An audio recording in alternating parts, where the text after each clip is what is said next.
The shock, the scandal of the 77-year-old grandmother who has already served time for a protest rooted in deep concern about the planet's future, Just Stop Oil, and was released early, uh, according to the principles of justice and the process of administering a sentence, compliant with the conditions of a curfew, and then she was sent back to prison, not because of any wrongdoing, but because the state couldn't fit an electronic tag to her foot or to her wrist. Her wrist is too small, and her foot apparently can't take a tag because of a risk of deep vein thrombosis. This is not the point of some dystopian satire. This is the reality of the life of Gay Dar. And Gay Dar participated in the disruptive Just Stop Oil protest on the M25 in 2022, for which she was sentenced to 20 months in prison. It seems a long prison sentence for somebody who is 77 years old, presumably not a flight risk and not a danger to the public. But despite record-breaking temperatures and environmental devastation across Europe, and this demand that she was protesting for, to stop over 100 new oil and gas licenses being issued, this wasn't a protest born out of malice, but of moral conviction, out of a duty to protect future generations, and more than that, it's now Labour policy under Miliband. By November the 18th, 2024, she was released under the home detention curfew, but her physical health presented a unique challenge. She'd had a stroke just before she went into prison. She'd spent time in prison in a hospital bed, chained to the bed, which damaged her wrist, and deep vein thrombosis ruled out the ankle tag, and her wrists were too small for the available devices. The system's failure to adapt is a reason she was recalled to prison, an inflexible adherence to bureaucracy over common sense and care and kindness and thoughtfulness.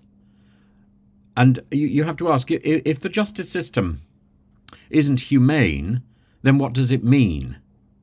Gay isn't a danger to society. She's not a flight risk. Her recall to prison wastes taxpayer money, another £12,000 for incarceration, versus the minimal cost of implementing a reasonable alternative such as a daily police check or manual monitoring.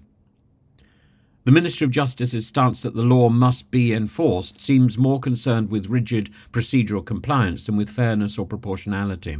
And this case highlights the broader issue that the criminal justice system's tendency to punish rather than solve problems ends up with a danger to an elderly person's life. Her health condition is a barrier to freedom.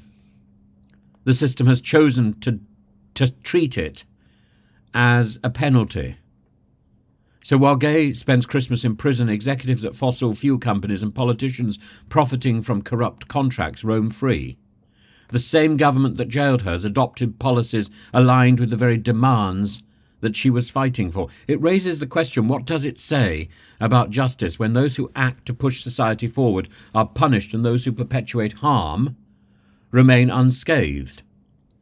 Gay's case exemplifies the need for reform in the handling of non-violent offenders.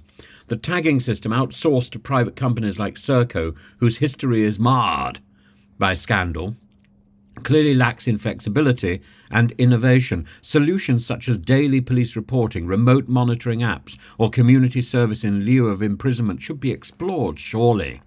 And moreover, the law should not operate as a blunt instrument. Discretion should play a role, especially when health and age complicate the enforcement of sentences. Gay Dar's story is not a case study in judicial rigidity. It's a plea for compassion in the way we govern the people. She acted out of love for her family and concern for humanity's future. Whatever one thinks of her protest methods, I don't like them. Her punishment must align with her personal circumstances and the broader principles of justice. Her punishment should fit her, not the crime. Sending a 77-year-old back to prison with health issues is not justice, it's cruelty, disguised as law, masquerading as justice.